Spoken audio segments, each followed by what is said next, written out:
Então, sem mais delongas, eu gostaria de convidar ao nosso primeiro palestrante, né, ao Francisco de Assis de Souza Filho, nosso dileto colega aqui, que é professor do Departamento de Engenharia Hidráulica e Ambiental da Universidade Federal do Ceará e atua no programa de pós-graduação em Engenharia Civil na área de recursos hídricos, coordenando o programa também de gerenciamento do risco climático para a sustentabilidade hídrica da Universidade Federal do Ceará. Ele também atua como cientista-chefe da área de recursos hídricos na Fundação de Amparo à Pesquisa do Ceará, a FUNCAP, né, e coordena a área de recursos hídricos na Rede Clima desde 2019. Né. Além disso, coordenou o capítulo de recursos hídricos do relatório de impacto do painel brasileiro de mudança climática, né, do IPCC, e é pesquisador associado à Universidade de Colômbia, em Nova York, desde 2006. Tá? Então, eu gostaria de solicitar aqui ao nosso palestrante, ao Francisco de Assis de Souza Filho, que faça a sua apresentação. Pedimos sempre aí uma atenção ao tempo, né, que nós temos aí de no máximo 30 minutos para a sua apresentação. Francisco, por favor, está conosco aqui. É um prazer revê-lo, Francisco. Para mim também é uma grande alegria estar nessa tarde aqui com vocês, da Bacia do Alto Tietê, agradecer o honroso convite, né, saudar aqui o Rui Brasil, que me antecedeu aqui na intervenção, os demais palestrantes, Pedro Henrique e Mara Ramos. E a apresentação, ela vai tratar basicamente dessa questão do gerenciamento do risco climático e sustentabilidade hídrica, né? Então, esse seria o foco da apresentação que me foi solicitado. Eu vou tentar sobrevoar esse tempo que nos foi reservado, esses 6 pontos, certo? Falar um pouco sobre clima, segurança hídrica, planejamento de secas e os elementos para adaptação e algumas observações finais. Primeiro, é sempre bom lembrar, e o Alto Tietê sabe muito bem disso, qual é o problema da água. É água tanta na cheia, tão pouca na seca, tão suja, tão cara e tão conflituosa. E o clima ele está associado de forma muito próxima a questão, essas diversas questões. Água tanta na cheia, associada aos eventos extremos aí de precipitação, água tão pouco associada à questão das secas, né, e as influências do clima também na questão da qualidade da água. Então, nós vamos aqui primeiro falar em 2 dimensões da questão do clima. Primeiro, a variabilidade climática natural, que gera riscos de secas e cheias, e depois na questão da mudança do clima e como essa mudança do clima pode afetar esses padrões de variabilidade climática. Vamos começar aqui pelo estado de São Paulo, né, mostrando para vocês aqui um pouco que esse mapazinho do estado de São Paulo, com a precipitação, estão passando aqui os anos, né, e a gente está observando aqui o SPI, então anos úmidos, anos secos. Então, o primeiro ponto importante, quando a gente fala e pensa no clima, é na variabilidade temporal desses eventos. Segundo ponto importante é que a gente vê que nunca o mapa é todo azul, nunca o mapa é todo vermelho, raramente é todo azul, todo vermelho, tá certo? Significando que existe uma variabilidade espacial também muito grande. Então, o primeiro ponto que a gente vai ter que administrar, fazer com relação a essa discussão do clima e recursos hídricos, é que a gente tem que reconhecer a grande variabilidade espacial e temporal do clima.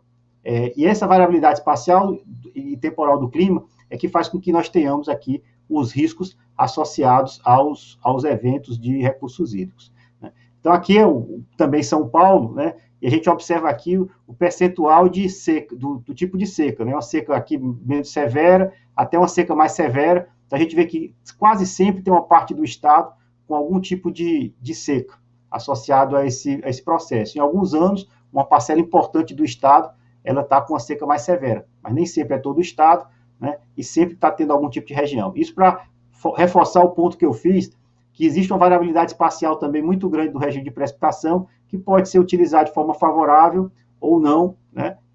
A gestão do risco do clima, certo? Aqui é a bacia do Alto Tietê. Aqui é a precipitação por esse SPI. O SPI é um índice climático que facilita a gente poder fazer algumas comparações, né?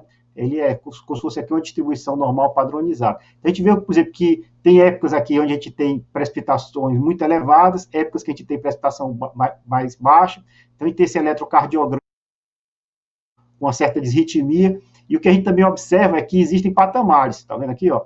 Então, a gente, além dessa variabilidade entre anos, tá certo? Essa variabilidade aqui entre anos, a gente também tem uma variabilidade, muitas vezes, entre décadas. Existem décadas que são mais úmidas e décadas que são mais secas, né? Então, isso é um complicador adicional ao processo do gerenciamento do risco climático, associado à questão dos recursos hídricos e da segurança hídrica, porque a gente vai sobrepor aquela variabilidade entre anos, uma variabilidade também entre décadas, né? E aí vai precisar utilizar aqui algum mecanismo para transferência de água ou algum outro mecanismo que garanta, tem algum tipo de garantia maior. Então, aqui, na nossa infraestrutura, aqui, por exemplo, pegando aqui esse regime de precipitação, quando a gente olha esse regime de precipitação do ponto de vista dos recursos hídricos, das vazões, né, a gente vai observar também que aquela variabilidade na chuva se traduz também numa grande variabilidade das vazões, como vocês conhecem 1000 vezes melhor do que eu, esses eventos de seca que aconteceram aí na bacia do Alto Tietê, né? Então, o que é que eu estou querendo dizer com isso? Que se a gente pegar uma série, aqui eu já não vou pegar mais do Alto Tietê, vou pegar a série temporal de Sobradinho, com vazões muito elevadas lá em Sobradinho, então a gente vai observar aqui que isso aqui são as vazões que acontecem lá no afluentes ao reservatório. Então, essas vazões afluentes ao reservatório, como eu mostrei também na precipitação, tem décadas mais úmidas e tem décadas mais secas. Então, o que a gente faz muitas vezes é filtrar para poder identificar o seguinte, ó, tem padrões de variação que é de alta frequência, tem padrões de variação que são de baixas frequências, que são mais suaves, são décadas úmidas e décadas secas, e às vezes tem tendência. Então, o que é que a gente precisa, a primeira coisa que a gente precisa olhar quando a gente pensa em fazer uma gestão do risco climático numa bacia hidrográfica? É entender quais são os padrões de variação que acontecem na bacia. Porque, por exemplo, uma variabilidade de alta frequência, ano úmido, ano seco, ano úmido, ano seco, é passível de ser resolvido esse problema com a construção de um reservatório de regularização plurianual, de 1 ou 2 anos à frente. Se você tem décadas úmidas e décadas secas, isso aí já é mais problemático de se resolver, porque você não tem reservatório que consiga transportar 10 anos, 12 anos a água por conta do preço que paga a evaporação, por exemplo, né? Mesmo que a gente tivesse uma conservação muito forte na região. Então, a gente vai ter que pensar em transposições de bacias, vai ter que pensar em ligar uma quantidade maior de reuso, pensar até em alguns lugares que seja possível problemas ligados à questão de salinização, né? Então, tem outras estratégias, e a matriz de suprimento de água tem que ser uma matriz mais completa, mais abrangente, incorporando outros mananciais.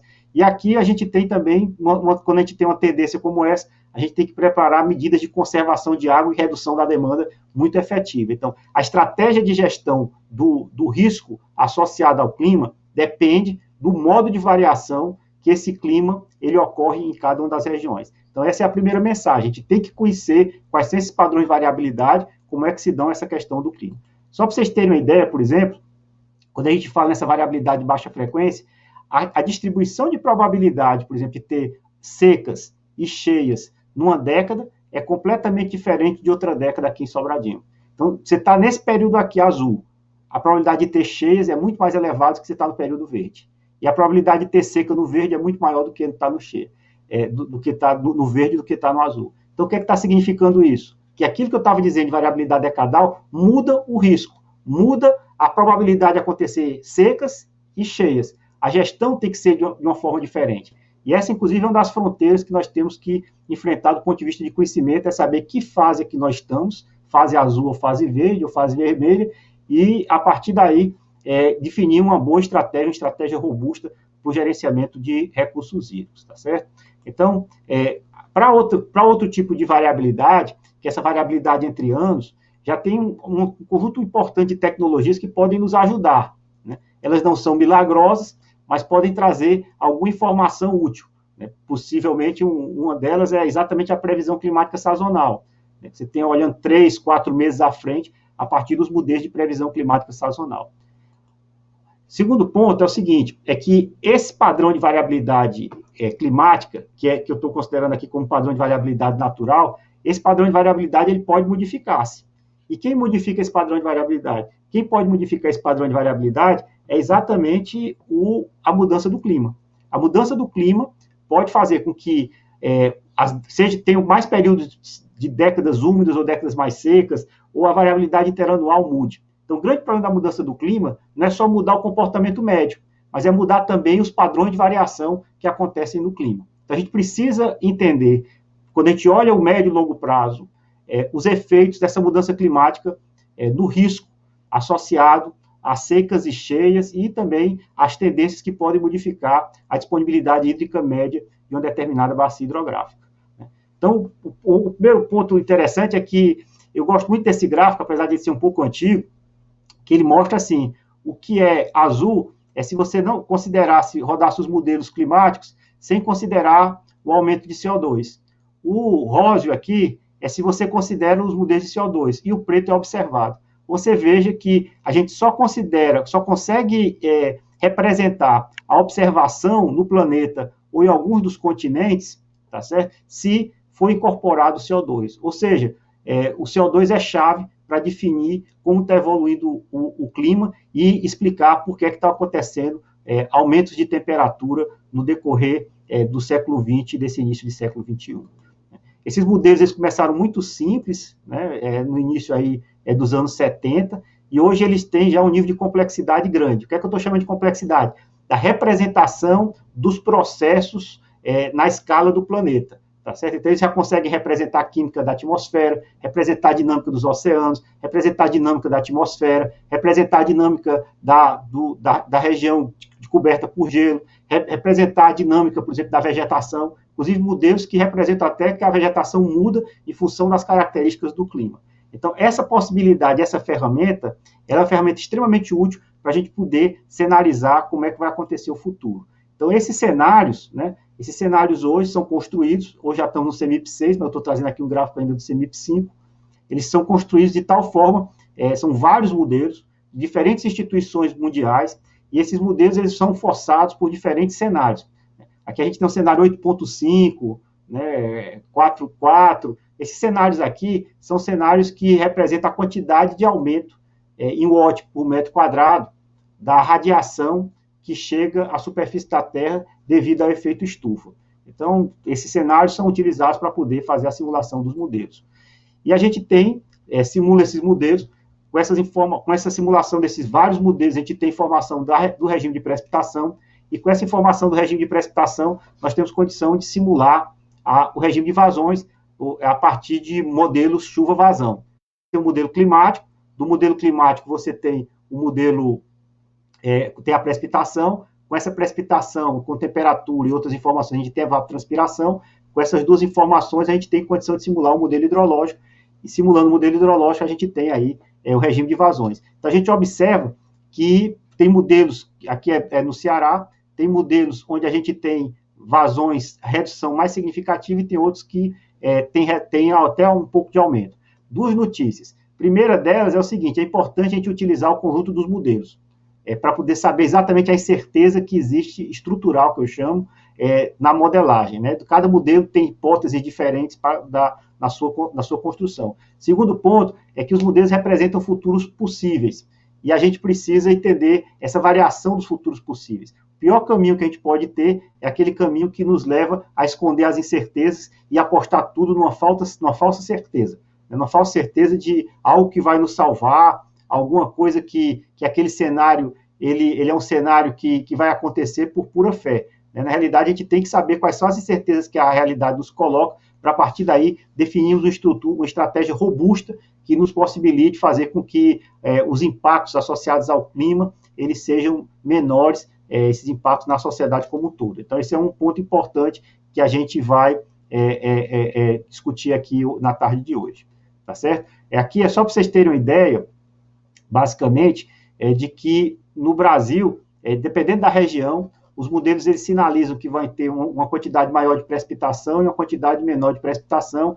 Essa precipitação se torna vazão, se torna energia. Então, o impacto que nós vamos ter não é só na questão da água, mas nesse nexo clima, água, energia, tá certo? E alimento vão ser impactados, e as regiões brasileiras serão impactadas de forma diferente por esses efeitos da mudança do clima. Outro ponto importante é como isso afeta a segurança hídrica e a questão da adaptação. Primeiro, e aí, a gente parte logo por esse conceito de segurança hídrica, e que essa variabilidade do clima, ela impacta a segurança hídrica.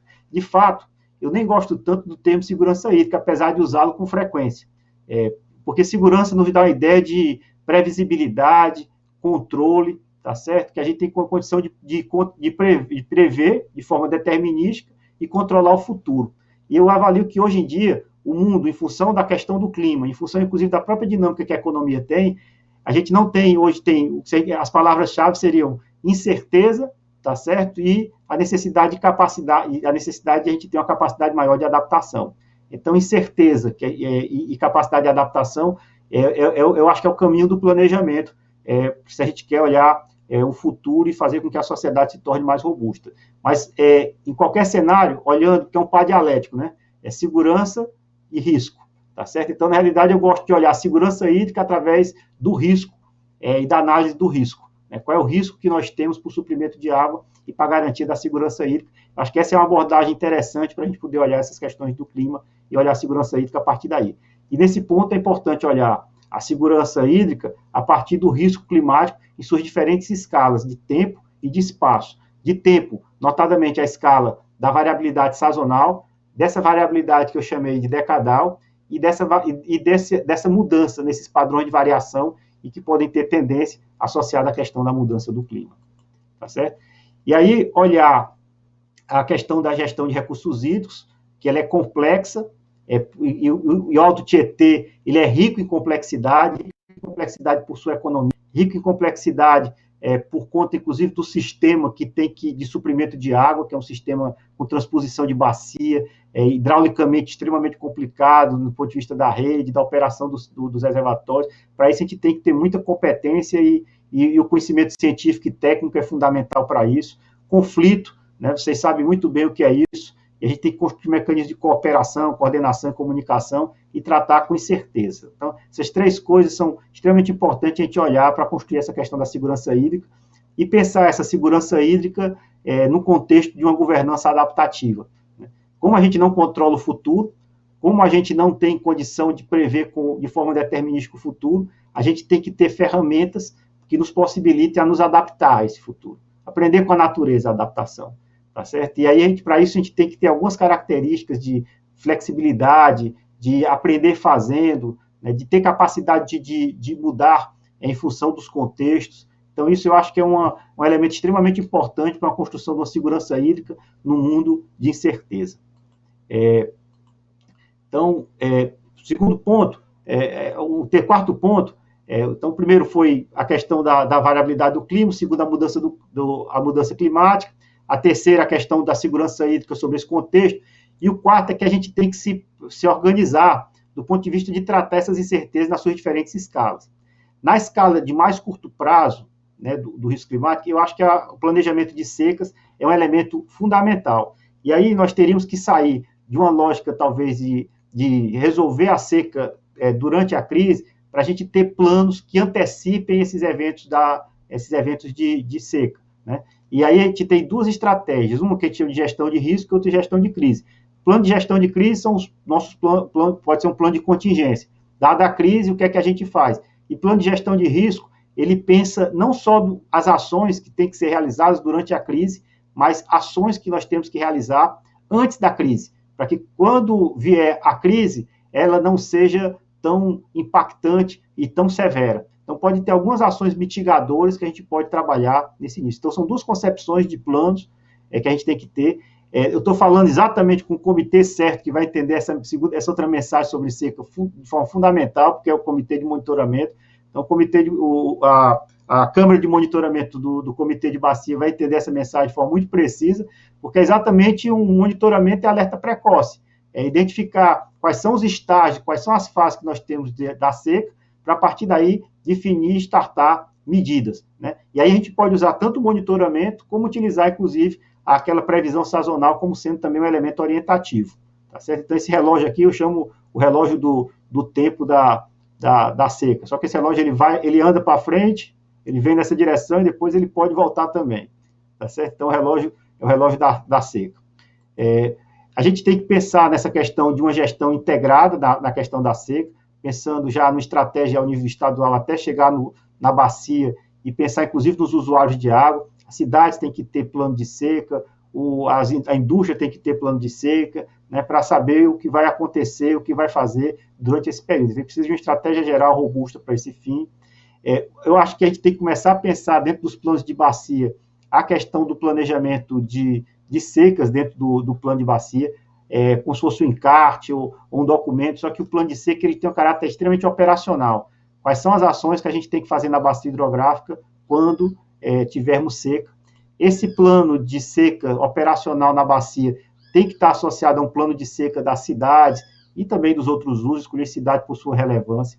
Tá certo? Então, nós temos que pensar uma forma de gerenciar, né, a alocação de água do comitê, com esses relógios do tempo aqui do monitoramento, com um plano de medidas de ações que tem que ser feito em função do estágio que você vai estar no reservatório. Qual é a fase da seca, dado isso eu tenho medidas. Mesmo na fase normal, tem medidas que a gente vai fazer. Então, eu acho que isso é um elemento extremamente importante para a gente poder fazer, nesse item 4 aqui, o que eu estou chamando de uma gestão proativa de secas, tá certo?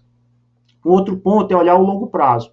Olhar o longo prazo, porque mesmo que a gente faça melhor no longo prazo, sempre vai existir um risco residual, porque nunca a gente é capaz de cobrir todos os custos necessários, e eu acho que fisicamente também seria impossível cobrir todas as possibilidades de evitar que houvesse qualquer tipo de falha no suprimento. Então, sempre vai existir um risco, sempre a gente vai precisar desse tipo de plano de seca. E aí, a seca que eu estou falando não é nem só a seca da natureza, é o que a gente pode chamar, como os espanhóis, de seca operacional, tá certo? Aqui faltou água, né? Esse é o ponto, não importa a causa. E aí, outra questão importante são esses elementos para esse plano de adaptação, que é olhar o planejamento no longo prazo. Para isso, eu acho que é extremamente importante a gente começar a pensar a cidade, normalmente de uma forma mais aberta, mais ampla. Quando eu estou pensando aqui no abastecimento de uma cidade. Normalmente, nós de recursos hídricos tendemos a imaginar a cidade como sendo uma caixa, pluga na entrada a água, pega na saída esgoto, vê quais são os mananciais que a gente pode suprir para essa entrada de estação de tratamento de água e qual é a saída para a estação de tratamento de esgoto com o padrão lá de lançamento no rio.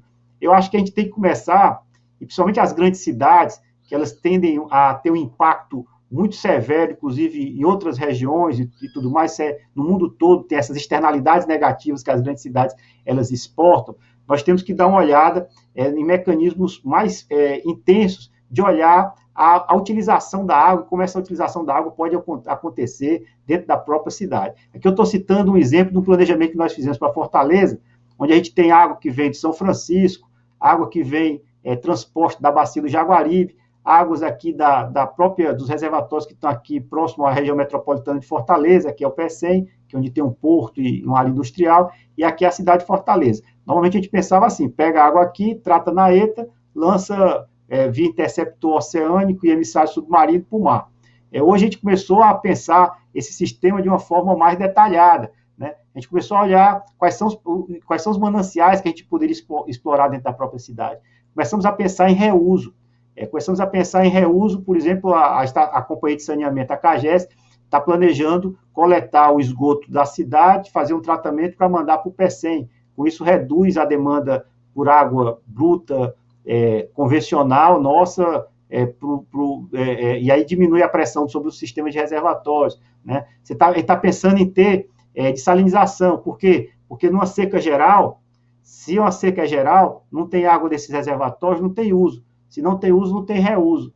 Então, de onde é que viria essa água em uma crise hídrica mais forte, mais significativa? Então, para isso, talvez tenha uma água mais cara, muito mais cara, que seria aqui uma água de base em situações de uma emergência maior, né, de salinização. Está se pensando em como utilizar melhor a água no lote, tá certo? E aí pensar numa nova estratégia para que os condomínios comecem a utilizar água. Então, a gente tem que, talvez, no planejamento, começar a identificar esses outros mananciais no longo prazo e, com isso, tentar dirimir ou distribuir o risco, né? Porque, no nosso caso lá, aqui do Ceará, né, exatamente, cada vez a água tem se tornado mais complexa e mais cara. Então, hoje, por exemplo, aqui em Fortaleza, para o abastecimento de Fortaleza da região metropolitana, nós temos 4 ou 5 reservatórios, Gavião, Pacuti, Riachão, Pacajus e Aracoiaba, tá certo? 4 com Aracoiaba, 5 reservatórios que suprem a demanda daqui. A gente tem um sistema de transposição de bacia que leva para o reservatório Castanhão, com 6 bilhões de metros cúbicos, tá certo? Então, você tem aqui 100 e poucos quilômetros de canal para transpor água para cá, e essa água é extremamente conflituosa. Eu não preciso contar muito essa história para vocês, não, que vocês conhecem bem essa história. O Jaguaribe não quer transpor água para a região metropolitana de Fortaleza porque diz que vai faltar água aqui, etc. Vocês conhecem bem. Com transposição de bacia sempre está associado a algum nível de conflito, né? E a gente ainda vai agora buscar água mais longe, porque esse sistema ele não consegue suprir no médio e longo prazo as demandas e o crescimento de Fortaleza e das cidades aqui. Vai vir água agora da transposição de São Francisco, né? Então, você vai ter aqui o Rio São Francisco, nesse ponto aqui, vai transpor água, né? vai vir água do Rio São Francisco para trazer, transpondo aqui a partir depois de Cabrobró, e vai ter isso aqui. Então, o ponto que eu estou dizendo é o seguinte: cada vez mais nós temos água mais cara, nós temos, por conta desses sistemas com bombeamento, com a operação e manutenção dessa infraestrutura extremamente mais cara, mais conflituosa, porque você leva, vai buscar água mais distante, e essa água mais distante, ela se torna conflito entre usos e usuários e entre regiões, tá certo? E água, como diz, tem um ditado no oeste dos Estados Unidos que diz que o uísque é para beber e a água é para brigar, tá certo? Então, existe um conflito que pode surgir aí dessas questões ligadas à água, que a gente tem que, inclusive, começar a fazer uma leitura diferente. Como é que esse conflito pode se tornar colaboração, tá certo? E tentar, inclusive, ampliar o leque das alternativas de decisão, não só para a política de água, mas para outras políticas públicas, identificar medidas compensatórias que evitem esse conflito e viabilizem colaboração política entre as regiões, para que haja um desenvolvimento mútuo nas regiões que cedem e nas regiões que estão recebendo água, tá certo? Aqui é a transposição de São Francisco, como eu falei, pega aqui em Cabrobró, tá certo? Na ilha de Assunção, e vem a água aqui de Sobradinho, e aí ela vai subir aqui também com um sistema de canais, e como eu falei, cada vez mais longe, cada vez mais complexo. Aqui é exatamente o sistema de coleta de esgoto da cidade. A parte sul da cidade vai ter um sistema de coleta de esgoto, um tratamento, porque hoje são várias estações de tratamento de esgoto, vão ser concentradas, e a partir daí vai ser essa água de reuso vai ser disponibilizada para o porto, a região do porto e as indústrias associadas ao Porto do Pecém. Estamos pensando nos índices de salinização de 1 metro cúbico por segundo, exatamente em função dessa incerteza do risco climático de longo prazo, e como nós vimos as vazões na mudança do clima, na nossa região, a tendência é que houvesse diminuição nas vazões, tá certo? Vou chegando aqui ao fim da minha fala, e desse fim aqui da minha fala, eu vou só vou lembrar o que eu não citei, para que, em um momento oportuno, possivelmente nas discussões, a gente possa vir a aprofundar.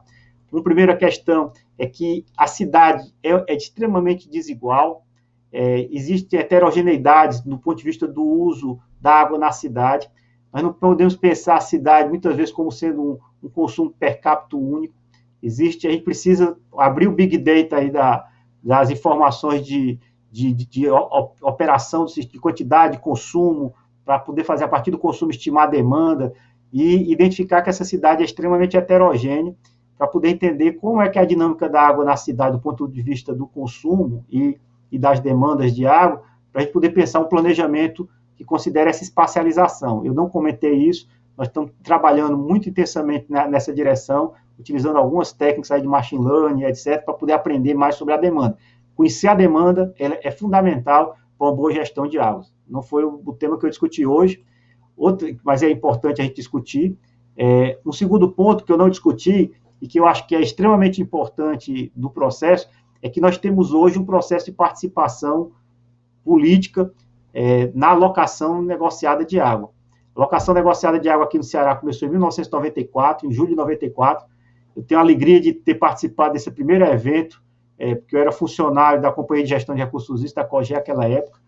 E esse processo, eu acho que ele é muito bom, porque ele consegue contemplar os múltiplos valores da água e viabilizar algum tipo de negociação entre os diferentes agentes, as demandas, os usos e as regiões.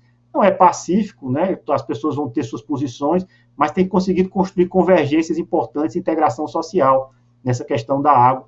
E, obviamente, esse processo de tomar decisão ele não é construído às cegas, existe uma base técnica que é dada pela COGE, a universidade ajuda, né? Nosso programa Cientista-Chefe hoje está trabalhando muito fortemente para melhorar o processo de tomada de decisão da alocação negociada. Não discuti muito isso com vocês, mas esse eu acho que é um tema extremamente importante de como é que se dá o processo de apropriação pela água, como é que a gente gerencia esses conflitos e como é que a ciência e a técnica são fundamentais para a construção dessas soluções mais equilibradas entre diferentes setores que participam do processo, tá certo? Não discuti também muito sobre a questão da qualidade da água, mas a qualidade da água é também um elemento extremamente importante no nosso estado. A seca, ela é perversa também do ponto de vista de construir um cenário de baixa qualidade da água. Os reservatórios aqui no Ceará, eles evaporam imensamente, e essa evaporação faz com que haja uma concentração de sais, mas principalmente de nutrientes, e com isso a gente tem explosão de algas e um decaimento muito, muito significativo na qualidade da água, e a gente precisa pensar também na gestão da qualidade da água. Eram essas as mensagens que eu gostaria de trazer para vocês na tarde de hoje, e agradecer o privilégio de estar com vocês aqui, e fico à disposição, né, para discussões e eventuais, algum tipo de que eu puder colaborar, serei sempre muito receptivo, tá certo, aí para a gente poder ajudar do que a gente puder e aprender com vocês. Vocês têm grandes lições e a gente tem aprendido grandes lições no Brasil. O relógio tocou, dizendo que acabou meu tempo, tá certo? Então agradeço e devolvo aí a palavra ao nosso presidente. Agradeço, Francisco, agradecemos todos por sua disposição. E, aliás, preciso, né, 30 minutos em cima, aí o seu relógio tocou. Mas gostaria de destacar, você tocou em pontos fundamentais aí quando trata da segurança, né, e esse conceito de segurança hídrica associado ao risco, né, algo que tem sido muito trabalhado, né, inclusive o sociólogo alemão Ulrich Beck, né, trabalhou muito na sociedade de risco. Sociedade de risco, então, perfeito.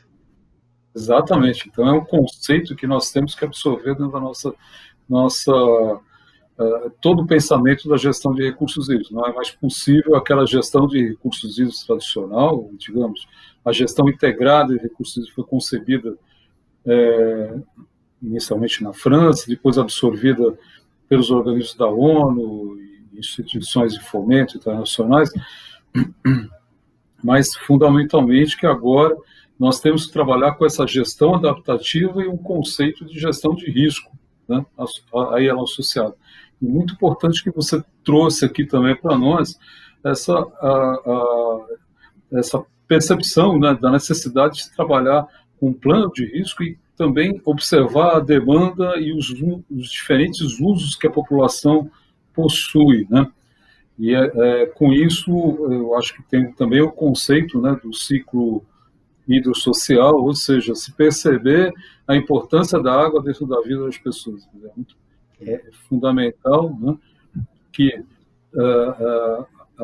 o ciclo, né, de uso da água não seja, traduzindo em palavras mais simples, diretas, o ciclo de uso da água não seja um agravante da perversidade que nós temos de distribuição de renda e da distribuição de justiça social nesse país. Ou seja, na verdade, nós temos que fazer com que a água seja, na verdade, distribuída de forma equitativa e conforme as necessidades de cada grupo social que compõe o nosso país, né? E que você trouxe também, muito importante, né, o processo participativo, né, de macroalocação da água. Quer dizer, é algo assim que o Ceará é extremamente reconhecido, nós temos que nos espelhar em muitos exemplos, né, do Ceará, e eu acredito, eu sempre defendo que aqui a bacia do Alto Tietê ela tem muito a aprender com o Ceará, porque também nós temos uma baixíssima disponibilidade hídrica, né, a questão, como você citou, uma complexidade para a transposição de bacias, né, e o conflito que advém dessa transposição. Então, para nós, discutir essa macroalocação de água de uma forma participativa é na verdade, um objetivo final que nós temos que alcançar dentro da gestão de recursos hídricos no estado de São Paulo, principalmente aqui na bacia do Alto Tietê. Então, agradecer bastante as contribuições, Francisco, certamente nós vamos poder desenvolver mais adiante aqui no debate.